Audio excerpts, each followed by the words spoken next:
स्वागत है आपका माय हिमाचल न्यूज में। हिमाचल प्रदेश तथा अन्य प्रमुख खबरों के लिए माय हिमाचल न्यूज चैनल को सब्सक्राइब कर लें, साथ में बेल आइकन को भी प्रेस कर दें ताकि हिमाचल की हर खबर आपको सीधी मिलती रहे। तो सबसे पहले बात करेंगे आज के कोरोना अपडेट पे। तो 7 मरीजों की मौत से हिला हिमाचल, बेकाबू हुआ कोरोना, 406 नए मामले। हिमाचल प्रदेश में गुरुवार को 7 और कोरोना संक्रमितों की मौत हो गई। गुरुवार को प्रदेश में 406 कोरोना पॉजिटिव मामले आए हैं। सोलन में 65, कांगड़ा में 77, मंडी में 74, हमीरपुर में 6, सिरमौर में 50, बिलासपुर में 14, किन्नौर में 5, शिमला में 39, कुल्लू में 13, ऊना में 38, लाहौल स्पीति में 15 और चंबा में 11 कोरोना पॉजिटिव मामले आए हैं। इसके साथ ही प्रदेश में संक्रमितों का कुल आंकड़ा 11,190 पहुंच गया है। 4,145 सक्रिय मामले हैं। अब तक 6,919 मरीज ठीक हो चुके हैं। गुरुवार को 388 और मरीज ठीक हो गए हैं। 96 से अधिक मरीजों की मौत अभी तक हो चुकी है।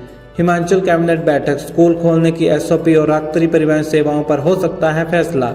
जयराम सरकार की एक सप्ताह में दूसरी बार मंत्रिमंडल की बैठक होने जा रही है। शुक्रवार को विधानसभा स्तर के बाद मुख्यमंत्री जयराम ठाकुर की अध्यक्षता में होने जा रही बैठक में 21 सितंबर से 9वीं से जमा 2 कक्षा के विद्यार्थियों के लिए स्कूल खोलने पर चर्चा होगी।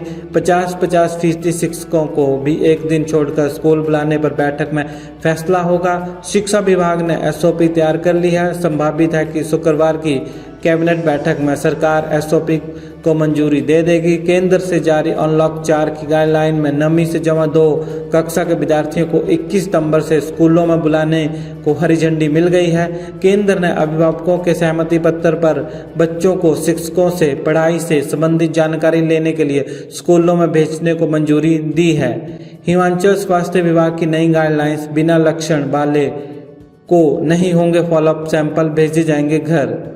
दिन प्रतिदिन कोरोना के बढ़ते आंकड़ों के बाद स्वास्थ्य विभाग ने कोविड मरीजों को डिस्चार्ज करने के लिए नई गाइडलाइंस लागू कर दी है। नई गाइडलाइंस के मुताबिक अगर कोविड मरीज को 10 दिन के आखिर 3 दिन में बुखार या कोई अन्य सिम्टम नहीं होगा तो उसे डिस्चार्ज कर दिया जाएगा। अगले 1 सप्ताह तक उसे घर पर ही क्वारंटीन रहना होगा।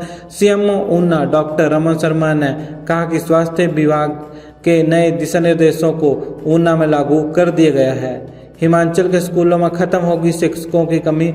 25 सितंबर से शुरू होगी बैच वाइज भर्ती। हिमाचल के सरकारी स्कूलों में शिक्षकों की कमी जल्द दूरी होगी। प्रदेश उच्च न्यायालय के आदेश के बाद शिक्षा विभाग ने सभी जिलों के उप निदेशकों को बैच वाइज भर्ती की प्रक्रिया शुरू करने के निर्देश जारी कर दिए हैं। 25 सितंबर से 5 अक्टूबर तक इसके लिए जिला स्तर पर काउंसलिंग होगी। शिक्षा उप निदेशक को काउंसलिंग की प्रक्रिया पूरी करने के बाद इसका सारा रिकॉर्ड निदेशालय भेजने के निर्देश दिए गए हैं। काउंसलिंग के लिए हिमाचल के शिक्षण संस्थाओं से 10वीं और 12वीं की परीक्षा पास करने वाले ही पात्र होंगे। बोनाफाइड हिमाचलियों पर यह शर्त लागू नहीं होगी। बीपीएल श्रेणी और सामान्य श्रेणी के आर्थिक तौर पर कमजोर वर्ग के आरक्षण संबंधी विवाद के चलते हाईकोर्ट ने शिक्षकों की विभिन्न श्रेणियों की भर्ती रोक लगाई थी, जिसे अब हटा दिया गया है। 26 सितंबर को घोषित होगा 9वीं से 12वीं के छात्राओं की ऑनलाइन परीक्षा का परिणाम। कोरोना संक्रमण के खतरे को देखते हुए बंद हुए स्कूलों द्वारा करवाई गई ऑनलाइन परीक्षा का परिणाम 26 सितंबर तक आएगा। 9वीं से 12वीं के छात्रों की असेसमेंट के लिए शिक्षा विभाग ने परीक्षा की थी। इसमें 2,55,000 ने ऑनलाइन जबकि 50,000 ने ऑफलाइन लाइन परीक्षा दी थी। शिक्षक 26 तक पेपर चेक कर स्कूल के स्तर पर परिणाम घोषित करेंगे। दिसंबर में दोबारा परीक्षा होगी। परीक्षा परिणाम के आधार पर जो भी खामियां आएंगी उसे दूर करने के लिए अलग से प्रयास शिक्षकों को करने होंगे। स्कूल उत्तर पुस्तिकाओं को देखकर छात्रों का मूल्यांकन करेगा। इस दौरान शिक्षकों को देखना होगा कि कौन से विषय में छात्र कमजोर है और कहाँ कमी रह रही है। मुख्यमंत्री सदन में बोले, भूमि खरीद मामलों में किसी भी मंत्री के खिलाफ नहीं दिया जांच का आदेश। भूमि खरीद मामलों में प्रदेश सरकार ने किसी भी मंत्री के खिलाफ विजिलेंस जांच का आदेश नहीं दिया है। ये जानकारी मुख्यमंत्री जयराम ठाकुर ने कांग्रेस विधायक जगत सिंह नेगी के सवाल के लिखित उत्तर में दी। विधानसभा के पूर्व उपाध्यक्ष नेगी ने पूछा था कि क्या सरकार भूमि खरीद मामलों में मंत्री के खिलाफ कोई विजिलेंस जांच करवा रही है। गौरतलब है कि इससे पूर्व मुख्यमंत्री सदन में भी ये बात कह चुके हैं कि उन्होंने मंत्री के खिलाफ कोई भी जांच नहीं करवाई है। इस संबंध में एक मंत्री के खिलाफ शिकायत जरूर आई थी। विपक्ष ने बेनामी सौदों के बारे में स्थगन प्रस्ताव भी पेश किया था, लेकिन इसे स्वीकार नहीं किया गया था। विपक्ष का आपस में तालमेल नहीं, सब लोग नेता बनने की कोशिश में सीएम जयराम ठाकुर। सदन में विपक्ष के वॉकआउट के बाद मुख्यमंत्री जयराम ठाकुर ने कहा कि अब की बार मानसून स्तर में महत्वपूर्ण चर्चा होनी चाहिए। स्तर की अवधि को लंबा रखा गया है। पहले दिन से ही विपक्ष की परिस्थितियां ऐसी रही हैं। विपक्ष का आपस में कोई तालमेल नहीं है। जब सब लोग नेता बनने की कोशिश में लगे हैं, इनके नेता के कहने से पहले ही पीछे से कोई खड़ा हो जाता है और कहता है कि वॉकआउट करेंगे। वीरवार को हिमाचल प्रदेश विधानसभा में अनुसूचित जाति और जनजाति के लोगों को नौकरियां न दिलाने, उनका शोषण करने और SC/ST कंपोनेंट का पैसा नहीं खर्च करने के मुद्दे पर विपक्ष ने के वॉकआउट की निंदा कर पीएम जयराम ठाकुर बोले कि ये पहली बार इतिहास बना है कि हमने नियम 67 में कोरोना वायरस पर पहले चर्चा की है। सेब से भी महंगा हुआ लाल टमाटर, 60 रुपए किलो पहुंचे दाम। कोरोना के दौरान में पिछले 2 महीनों में चल रहे सेब सीजन में जहां सेब के दाम अब कम हो गए हैं, वहीं रसोई का जायका बढ़ाने वाला लाल टमाटर अब सेब से भी महंगा हो गया है। कुल्लू जिले में 60 रुपए प्रति किलो तक लोगों को टमाटर खरीदना पड़ रहा है, जबकि सब्जी मंडियों में इन दिनों सेब 40 से 50 रुपए बेचा जा रहा है। टमाटर सेब से भी महंगा होने के कारण हालांकि किसानों को फायदा मिल रहा है, लेकिन इस बार घाटी में टमाटर की फसल बीमारी की चपेट में आई है, जिससे अब बहुत ही कम टमाटर निकल रहा है। कम टमाटर होने के कारण इसके दाम बढ़े गए हैं। बॉर्डर खोलने का मामला, लोगों की जिंदगियों से क्यों खिलवाड़ कर रही है जयराम सरकार, कांग्रेस।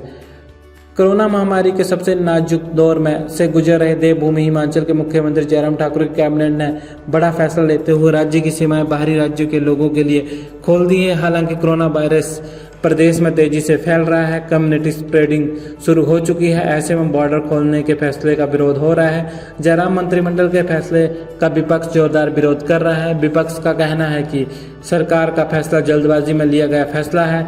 प्रदेश सरकार का फैसला जोखिम भरा है और प्रदेश की जनता के साथ ही एक तरह से खिलवाड़ से कम नहीं है। कांग्रेस विधायकों का आरोप है कि राज्य की सीमा खोलने से प्रदेश में कोरोना की स्थिति बिगड़ सकती है। बाहरी राज्यों के लोग प्रदेश में आने से लोगों का जीवन खतरे में पड़ जाएगा। प्रदेश में कोरोना की स्थिति नियंत्रण से बाहर हो सकती है, जिस पर बाद में काबू कर पाना नामुमकिन होगा। प्लास्टिक के बदले देगी सरकार खाना और अन्य खाद्य पदार्थ देगी सरकार, जयराम ठाकुर। प्रधानमंत्री नरेंद्र मोदी के जन्मदिन पर मुख्यमंत्री जयराम ठाकुर ने गुरुवार को नालागढ़ में स्वच्छता कैफे का शिमला से ऑनलाइन उद्घाटन किया। इस कैफे का मुख्य आकर्षण मक्की की रोटी और सरसों का साग है। सीएम ने कहा कि पॉलीथीन एवं एकल प्रयोग प्लास्टिक उन्मूलन को सरकार ने बाय बैक पॉलिसी शुरू की है। स्वच्छता कैफे के भवन में ही हिम ईरा दुकान भी खोली गई है। इसमें विभिन्न समूहों के तैयार उत्पाद, औषधि पौधों, गिलोय, पुदीना, नीम की पत्तियों का पाउडर, खजूर के पौधों के से झाड़ू, टोकरियां एवं घर की गेहूं से बना सीरा, दालें, मसाले, सब्जियां आदि उचित मूल्य पर बेची जाएंगी। सीएम ने कहा कि जिला शिमला के कुफरी में भी स्वच्छता पार्क खोला जा रहा है। प्रदेश के विभिन्न क्षेत्रों से आई स्वच्छता कैफे खोलने के प्रस्तावों पर ग्रामीण विकास विभाग विचार कर रहा है। नौकरियों में SC/ST को आरक्षण न देने पर हंगामा, विपक्ष का वॉकआउट। हिमाचल विधानसभा के मानसून सत्र में 9वें दिन वीरवार को सदन में जमकर हंगामा हुआ। कार्यवाही शुरू होते ही कांग्रेस विधायक जगत सिंह नेगी ने अनुसूचित जातियों और जनजातियों को नौकरियों में आरक्षण न मिलने, शोषण होने, SC/ST कंपोनेंट का पैसा खर्च